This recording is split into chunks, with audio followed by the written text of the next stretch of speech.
Dans cette vidéo, nous allons parler de cosinus et sinus d'un nombre réel.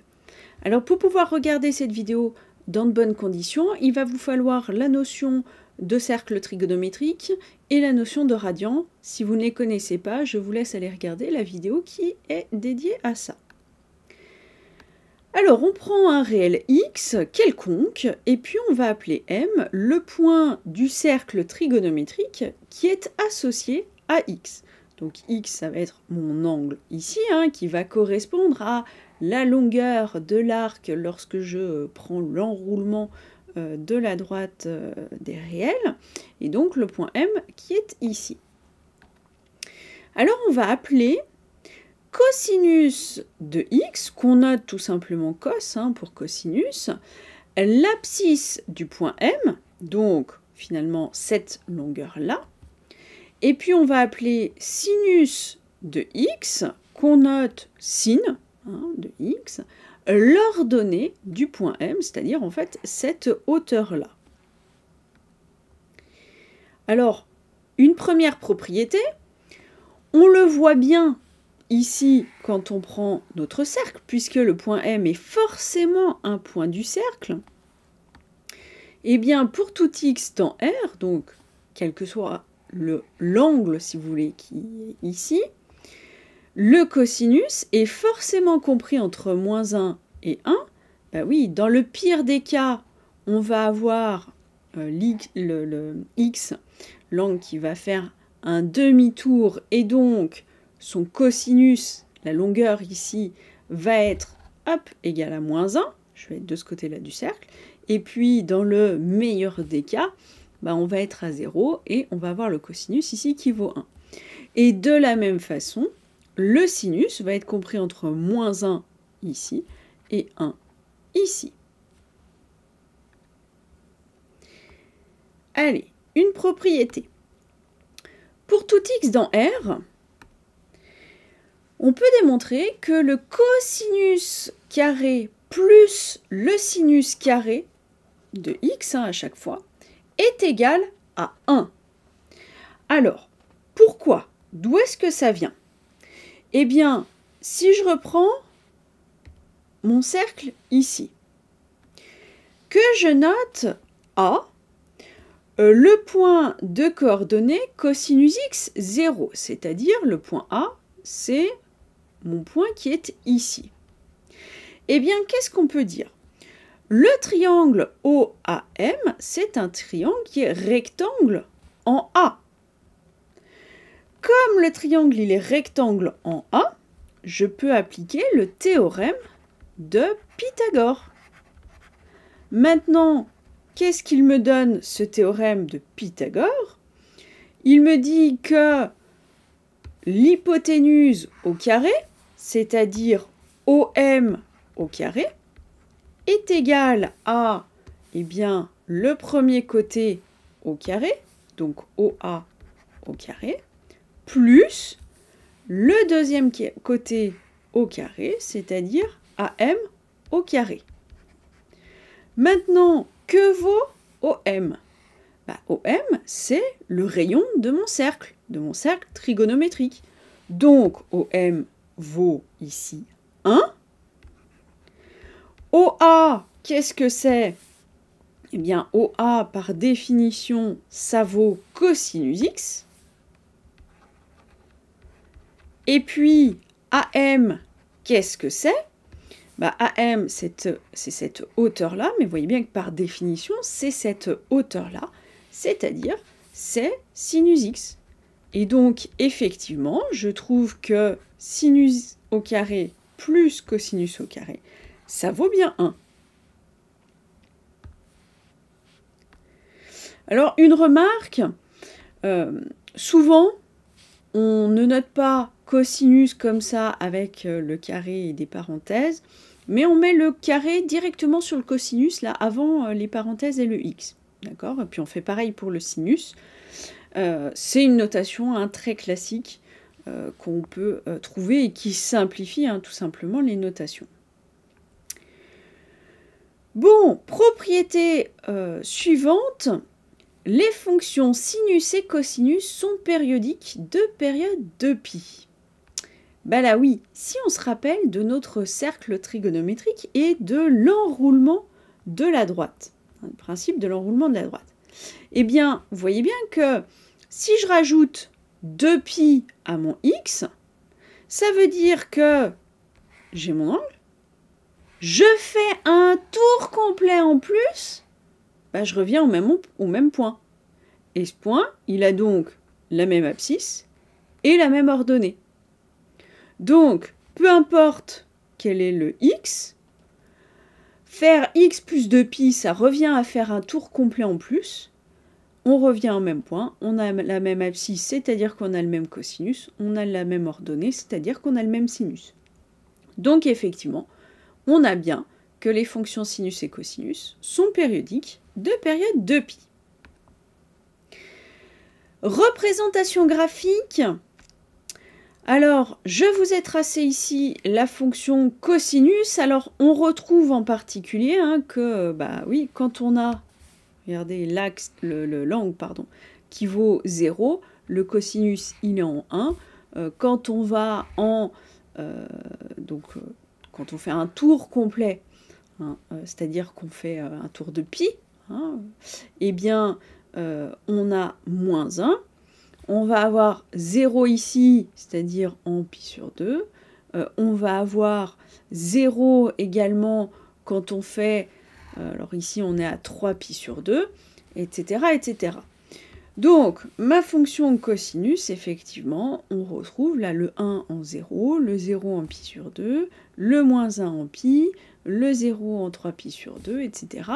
Et on voit, alors, j'en ai pas tracé beaucoup, mais on voit bien qu'on a la périodicité en 0, j'ai pareil qu'en 2π. Ici, j'ai pareil que là, d'ailleurs que là, etc., etc.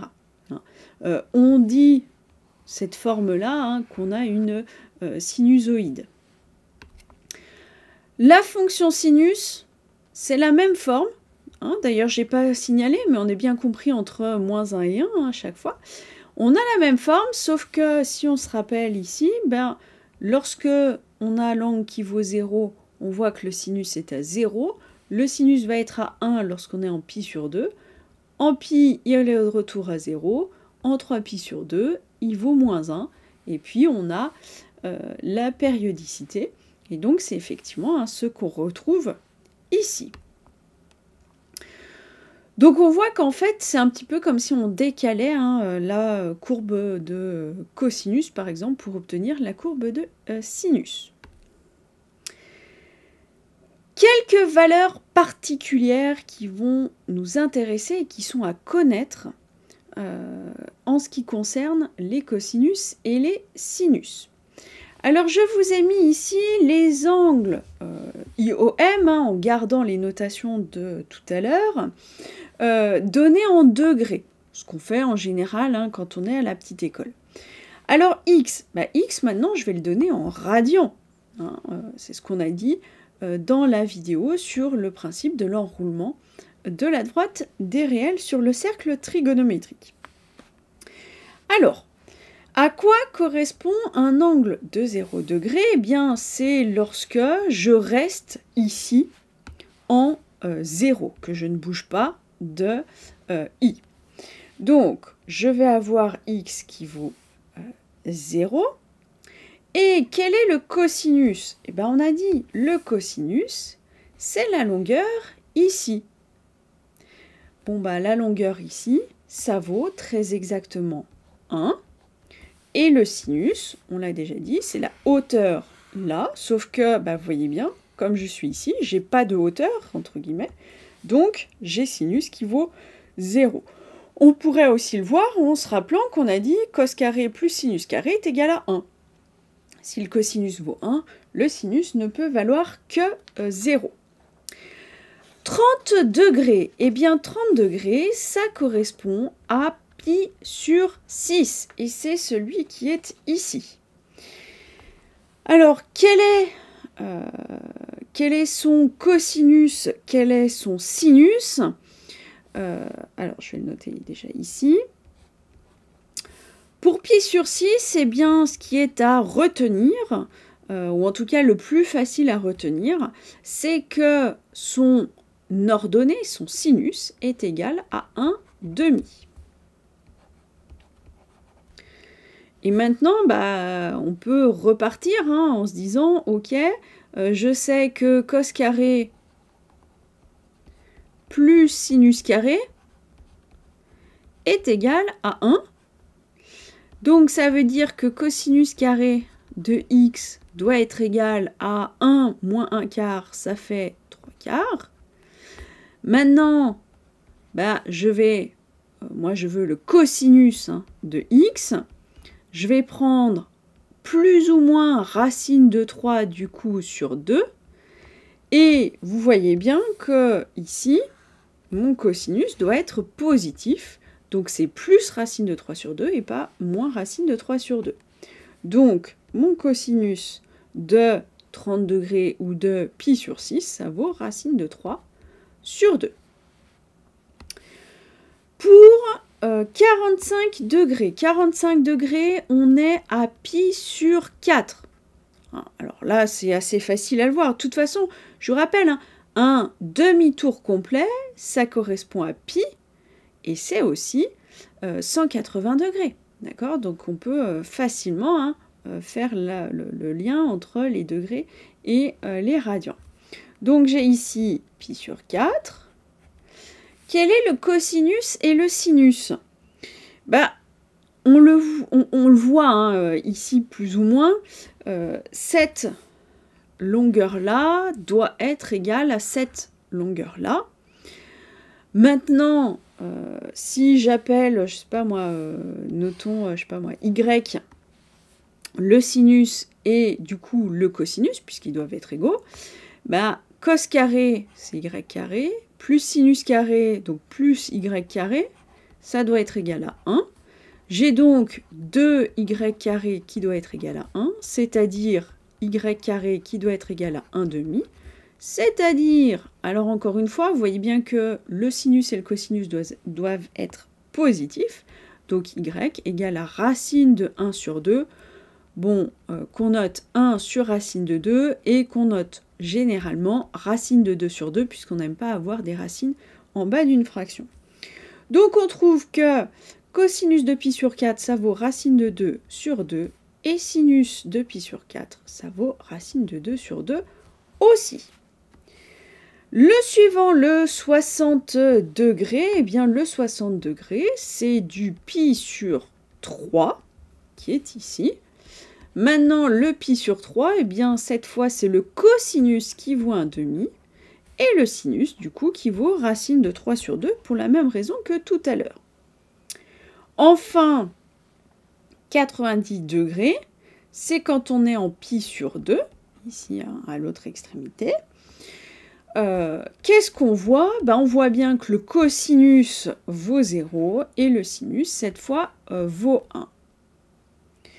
Alors, on pourrait donner d'autres angles, d'autres valeurs particulières, mais on va voir juste après que avec celle-là, on peut se ramener et retrouver un petit peu toutes les valeurs particulières de ce type-là qui peuvent nous intéresser. Une remarque, vous voyez que finalement, il n'y a pas tant de valeurs que ça à retenir. Alors bon, en 0 et en pi sur 2, si on trace le cercle trigonométrique, on retrouve sans aucun souci. Après, retenez juste, oui, j'ai du 1,5, j'ai du racine de 3 sur 2, et vous voyez que j'ai une sorte de produit en croix ici. Alors, c'est pas du tout un produit, mais j'ai des valeurs croisées, si vous voulez. Puis le racine de 2 sur 2 qui est à retenir ici. Retenez, par exemple, que, je sais pas moi, cosinus de pi sur 3, ça vaut 1,5. Vous savez que, du coup, le pi sur 6, c'est racine de 3 sur 2. Et puis, vous savez que pour les sinus, on inverse. Vous faites comme vous voulez, vous trouvez le moyen que vous voulez, mais il faut retenir ces valeurs. Quelques propriétés remarquables maintenant, qu'il n'est pas nécessaire d'apprendre par cœur. Il suffit de savoir retrouver tout ça sur le cercle trigonométrique. Et on va le faire ensemble, on va le voir. Donc, admettons qu'on connaisse x, et donc le cosinus de x et le sinus de x. Je veux relier les cosinus et sinus d'un certain nombre d'angles par rapport ou avec ces cosinus et ces sinus de x. Alors, commençons avec moins x. Où est-ce qu'on a moins x? Eh bien, si x, en fait, c'est cet angle-là, hein, ou quand je vais dans ce sens et que je roule dans ce sens, le moins x, je fais le même angle, mais dans l'autre sens, dans le sens indirect. Donc, mon moins x, il va être ici. Alors si je trace hein, carrément l'angle, alors moi j'ai un petit peu triché, je me suis mis des repères pour faire quelque chose d'à peu près correct pour vous montrer. Bon, maintenant si je regarde le cosinus et le sinus, le cosinus, on voit assez facilement. Alors, je ne mets pas des pointillés hein, pour faire des jolies droites comme il faut, mais ce serait mieux avec des pointillés.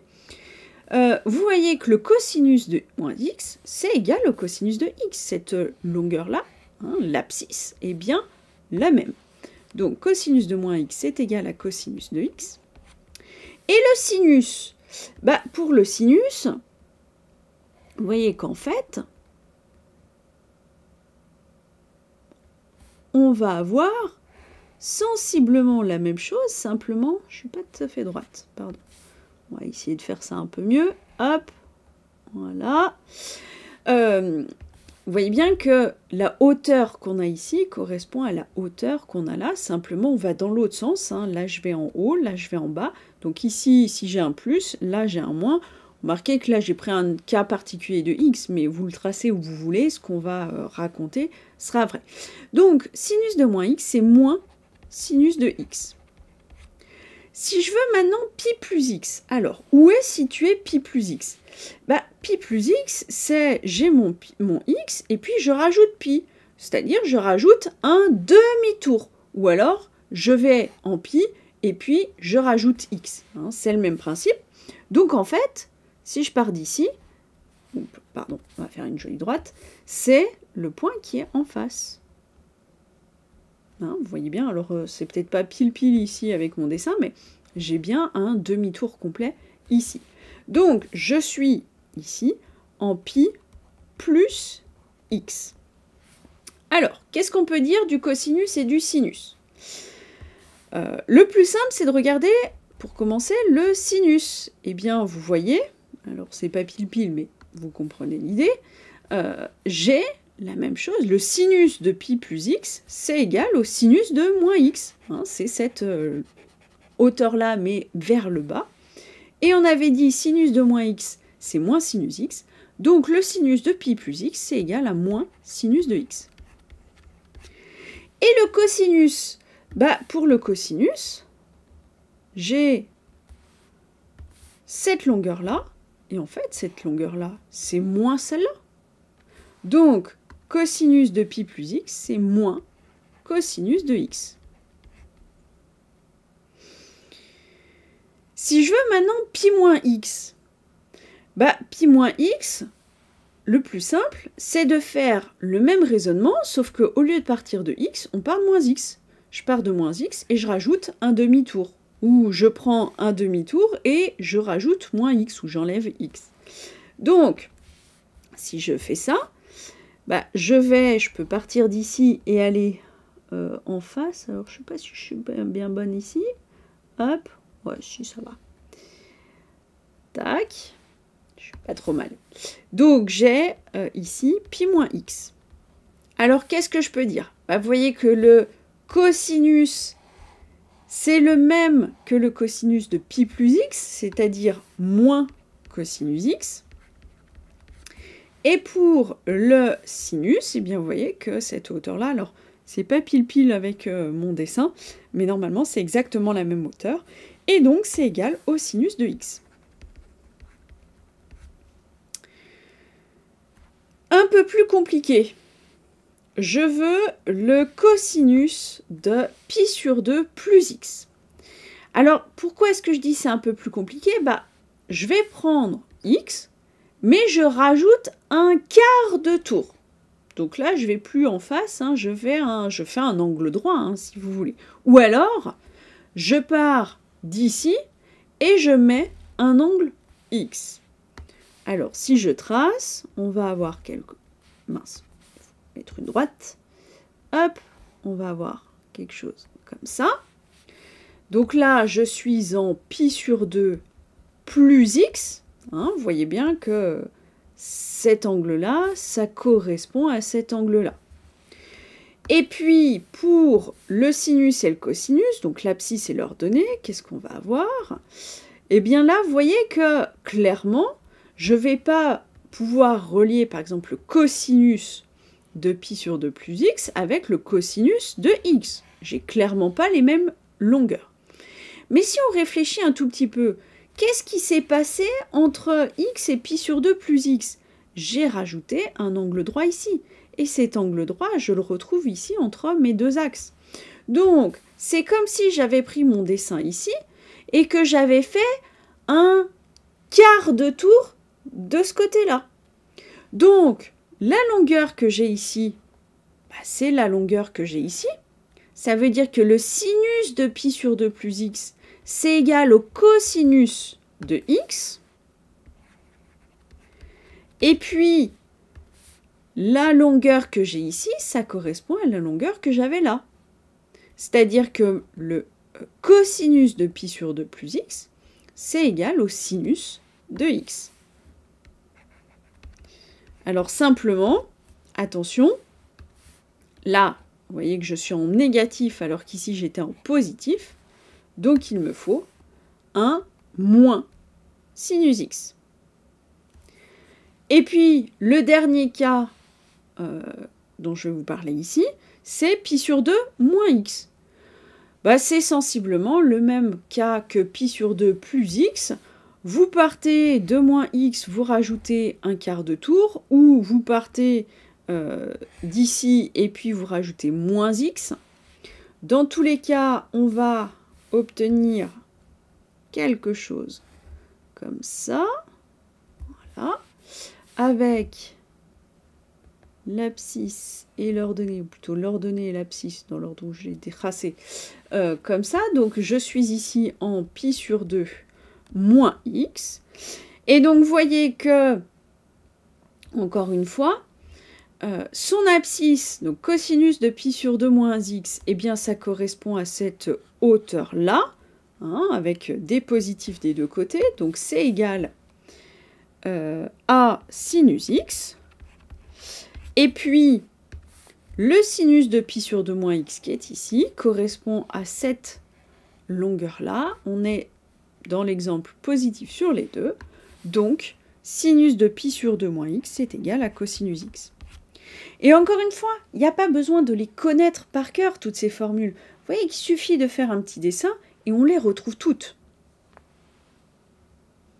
Ce n'est pas une vraie démonstration ce que j'ai fait, mais ça permet de tout retrouver. Alors une conséquence, la fonction cosinus est paire et la fonction sinus est impaire. Pourquoi? On vient de dire cosinus de moins x est égal à cosinus de x, c'est la définition de fonction paire, et sinus de moins x est égal à moins sinus x, c'est la définition de fonction impaire. Allez, des propriétés supplémentaires. Pour tout réel a et b, le cosinus de a plus b, c'est égal au cosinus de a fois le cosinus de b moins le sinus de a fois le sinus de b. Et le sinus de a plus b, c'est égal au sinus de a fois le cosinus de b, plus le sinus de b fois le cosinus de a. Alors, ce sont des propriétés qui sont très classiques et qui permettent de faire plein de choses. Ici, on va les admettre. C'est pas forcément très compliqué de les démontrer, mais il faut avoir des notions qu'on n'a pas forcément. Ces propriétés se démontrent très facilement si on connaît la notion d'exponentielle complexe et donc aussi de nombre complexe. Mais si on a cette notion d'exponentielle complexe, eh bien dans ce cas-là, on sait que le cosinus de x, c'est égal à EIX plus E moins IX sur 2, et que le sinus de x, c'est égal à ix moins e moins ix sur 2i. Et avec ça, eh bien, on peut facilement démontrer les propriétés qu'on a là. Bon, comme on ne connaît pas forcément ces notions, qu'on ne sait pas forcément ce que ça veut dire, tant pis, on va admettre ces propriétés. Alors, une fois qu'on a admis ces propriétés, on va pouvoir démontrer plein de choses, déduire plein de choses.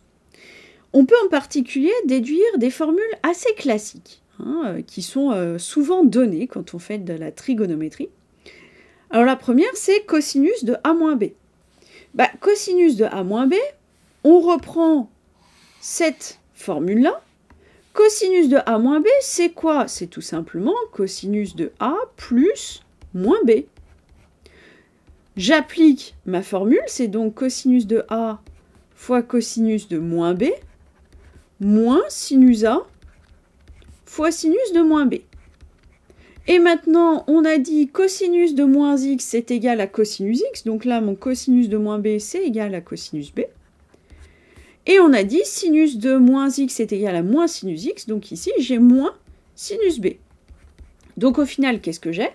J'ai cosinus a fois cosinus b, c'est ça, moins qui fait plus, sinus a fois sinus b. Et de la même façon, sinus de a moins b, c'est le sinus de a plus moins b.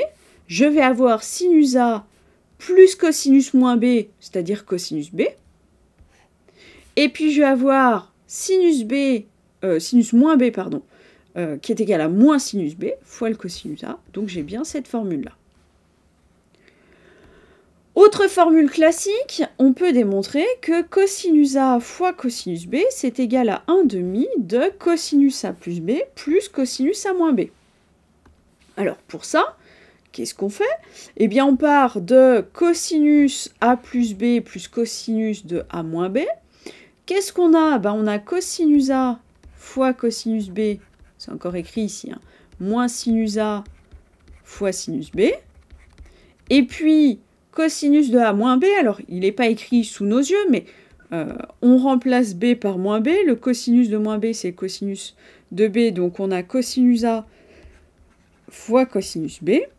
Et puis le sinus de moins b, c'est moins sinus b, donc on va avoir plus sinus a fois sinus b. Et vous voyez que les sinus là vont se simplifier, il nous reste bien 2 fois cosinus a fois cosinus b, et donc on obtient la formule qu'on avait. De la même façon, on peut démontrer que sinus a fois sinus b, c'est égal à 1/2 de cosinus a moins b moins cosinus de a plus b. Allez, je ne fais pas le détail des calculs, vous pouvez le faire, ça marche exactement comme je viens de le faire, il suffit de remplacer les deux formules, attention n'oubliant pas les parenthèses pour le moins, et vous allez voir que ça simplifie et qu'on va garder uniquement le sinus a sinus b. Et puis, sinus a fois cosinus b, eh bien c'est 1/2 fois sinus a plus b plus sinus a moins b. Et à nouveau, on prend les formules. Alors cette fois, cette formule-là, on l'écrit pour a plus b, on l'écrit pour a moins b, on simplifie et on va tomber sur le sinus a fois cosinus b.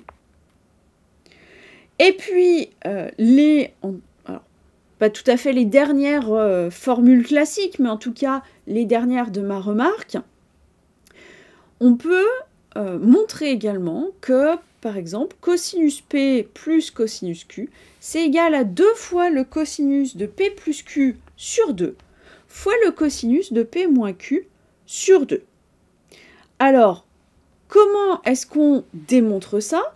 Eh bien, tout simplement, on part du fait que, alors qu'on a démontré, 2 fois le cosinus de a fois le cosinus de b, on a montré que c'était égal à cosinus de a plus b plus le cosinus de a moins b. Maintenant, en quoi est-ce que ça nous permet de démontrer la propriété qui est ici? Eh bien, 2 cosinus ici de p plus q sur 2 fois cosinus de p moins q sur 2, ça veut dire que le a c'est p plus q sur 2 et le b c'est p moins q sur 2.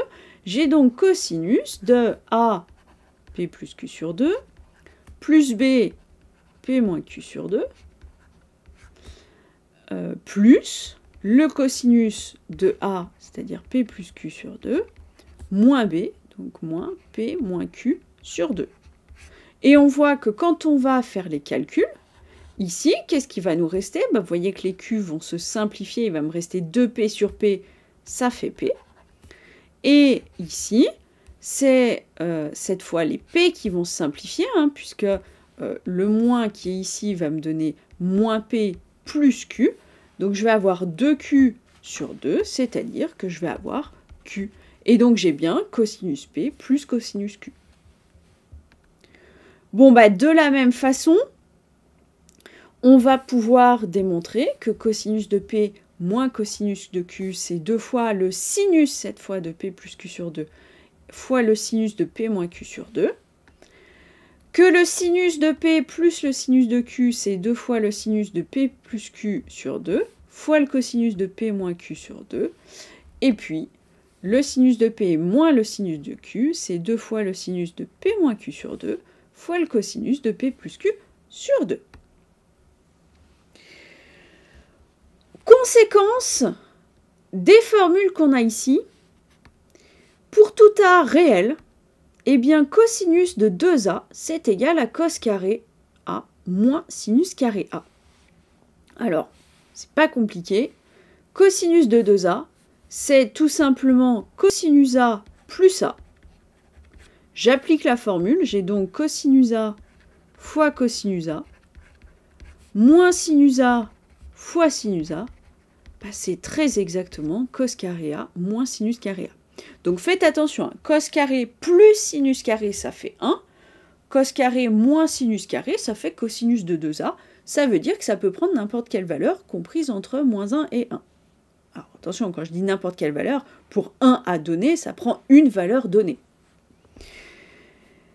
Alors en fait, je peux réécrire ça un petit peu différemment. Comment? Justement, on se rappelle que cos carré A plus sinus carré A, c'est égal à 1. Donc, en particulier, je peux dire que sinus carré A, c'est égal à 1 moins cosinus carré A. Et donc, si je remplace dans ma formule, j'ai quoi? J'ai cos carré A moins sinus carré A, donc moins 1 moins cos carré A. J'ai donc cos carré A moins 1 plus cos carré A, c'est-à-dire 2 cos carré A moins 1. Et puis, au lieu de dire cos carré A plus sinus carré A égale 1, c'est équivalent à sinus carré A qui vaut 1 moins cos carré A, j'aurais pu faire le contraire, j'aurais pu dire c'est cos carré A qui est égal à 1 moins sinus carré A. Et donc, si je remplace dans cette formule, j'ai quoi? J'ai donc 1 moins sinus carré A moins sinus carré A. Bon, tout simplement, j'ai 1 moins 2 sinus carré A. Et puis, on peut démontrer que sinus de 2A, c'est tout simplement 2 cosinus A fois sinus A. Encore une fois, sinus de 2A, c'est sinus de A plus A. J'ai sinus de A fois cosinus A, plus sinus de A fois cosinus A. C'est bien 2 fois cosinus A fois sinus A. Alors, de ces conséquences, on peut en retirer d'autres conséquences. Donc, pour tout A réel, cos carré A, c'est égal à 1 plus cosinus de 2A sur 2. Oui, on a ça qui est égal à ça. Donc, cosinus de 2A qui est égal à 2 cos carré A moins 1, c'est équivalent à dire que cos de 2A plus 1 qui est égal à 2 cosinus carré A, et donc cosinus de 2A plus 1, le tout divisé par 2, qui est égal à cosinus carré A. Et puis, on va avoir aussi que sinus carré A, c'est égal à 1 moins cosinus de 2A. Pour la même raison, cette fois, on va prendre ce morceau-là. On a cosinus de 2a qui est égal à 1 moins 2 sinus carré a. C'est équivalent à dire que cosinus de 2a moins 1 qui est égal à moins 2 sinus carré a. J'ai donc cosinus de 2a moins 1 sur moins 2 qui est égal à sinus carré a. Et donc, je vais multiplier le numérateur et le dénominateur de ma fraction par moins 1, ou changer les signes au numérateur et au dénominateur. J'obtiens donc 1 moins cosinus de 2a sur 2, qui est égal à sinus carré a. Donc vous voyez, si vous connaissez cosinus de 2a et sinus de 2a, on peut tout retrouver très facilement. Bon, je mets de côté toutes ces petites formules. Autre propriété sur les fonctions cosinus et sinus, eh bien, ce sont deux fonctions qui sont continues et qui sont dérivables sur R. Et on va avoir la dérivée de la fonction cosinus qui est la fonction moins sinus et la dérivée de la fonction sinus qui est la fonction cosinus. Alors, souvent, on retient bien que la dérivée du cosinus, il y a un sinus, que la dérivée du sinus, il y a un cosinus. Et puis souvent, on retient qu'il y en a un qui a un moins et l'autre pas. Maintenant, des fois, on a tendance à plus trop savoir, est-ce que le moins je le mets ici, est-ce que le moins je le mets ici. Alors, vous pouvez chercher le moyen mnémotechnique qui va vous permettre de retrouver ou de vous rappeler où est-ce qu'on met le moins. Je vais vous donner une façon de retrouver. Vous la suivez ou pas. Si je reprends mes représentations graphiques, en général, on se rappelle à peu près comment ça marche. On connaît quelques valeurs particulières, donc on sait bien où est-ce qu'on met les 1, les moins 1, et on peut se débrouiller, on relie correctement après. En quoi ces représentations graphiques peuvent vous permettre de retrouver où est-ce qu'on met le moins ? Prenez par exemple la fonction cosinus. Et prenons la fonction cosinus en pi sur 2. Vous voyez qu'ici, cette fonction, elle est décroissante. Donc si elle est décroissante, on sait que sa dérivée doit être négative. Sa dérivée, c'est sinus ou moins sinus, on ne sait plus trop. Oui, mais sinus de pi sur 2, ça vaut 1. 1, c'est positif. Donc la dérivée ne peut pas être sinus x, puisque si c'était le cas, la dérivée en pi sur 2 serait positive, et donc la fonction serait croissante. C'est le contraire qui se passe, donc j'ai moins sinus. On pourrait le faire pour la fonction sinus, par exemple, le sinus, vous prenez en 0. Vous voyez bien que ici, votre fonction elle est croissante, donc la dérivée de sinus, elle doit être positive en 0. Cosinus de 0, ça vaut 1, donc effectivement, la dérivée, ça va être cosinus ici de 0. C'est un moyen que je vous offre de retrouver où est-ce qu'on met le moins. Vous faites comme vous voulez, vous débrouillez comme vous voulez, mais il faut savoir donner les bonnes formules, les bonnes fonctions dérivées. Une conséquence de ces dérivées, on a une limite à connaître, très classique, limite lorsque x tend vers 0 de sinus x sur x qui vaut 1. Pourquoi est-ce que je la donne comme ça en formule ? Parce que la limite quand x tend vers 0 de sinus x sur x, c'est une forme indéterminée. Parce que lorsque x tend vers 0, sinus x tend vers 0, j'ai donc, entre guillemets, 0 divisé par 0, c'est une forme indéterminée. Alors, pourquoi est-ce que je dis que c'est une conséquence de ce qu'on vient de voir ?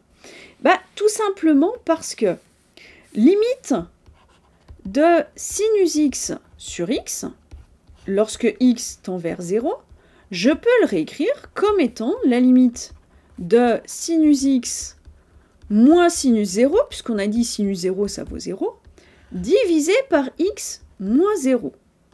Pareil, x moins 0, c'est bien égal à x. Mais ça, on reconnaît limite quand x tend vers 0 de f de x moins f de 0 sur x moins 0, c'est-à-dire la limite du taux de variation, c'est-à-dire par définition, f' ou ici sinus prime de 0. Oui, mais sinus prime, on a dit que c'est cosinus, donc ça c'est égal à cosinus de 0, c'est-à-dire c'est égal à 1. Une dernière remarque. Attention, je parlais de limite. Les fonctions cosinus et sinus n'ont pas de limite en plus l'infini et en moins l'infini. Tout simplement parce qu'elles continuent à prendre toutes les valeurs comprises entre moins 1 et 1, indéfiniment. Je vous rappelle qu'elles sont périodiques de période de pi. Donc, ce qu'on voit ici, on le répète indéfiniment, que ce soit jusqu'à moins l'infini ou jusqu'à plus l'infini. Et vous voyez bien qu'effectivement, on va prendre à chaque fois toutes les valeurs comprises entre moins 1 et 1. Donc, j'ai pas de limite.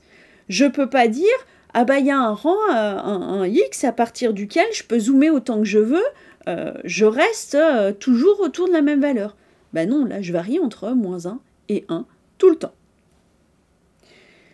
Voilà qui conclut cette vidéo. Je vous laisse passer à la vidéo sur les tangentes, sur la tangente, la fonction tangente, ou la tangente d'un nombre réel, qu'on va relier, qu'on va définir à partir de ces fonctions cosinus et sinus.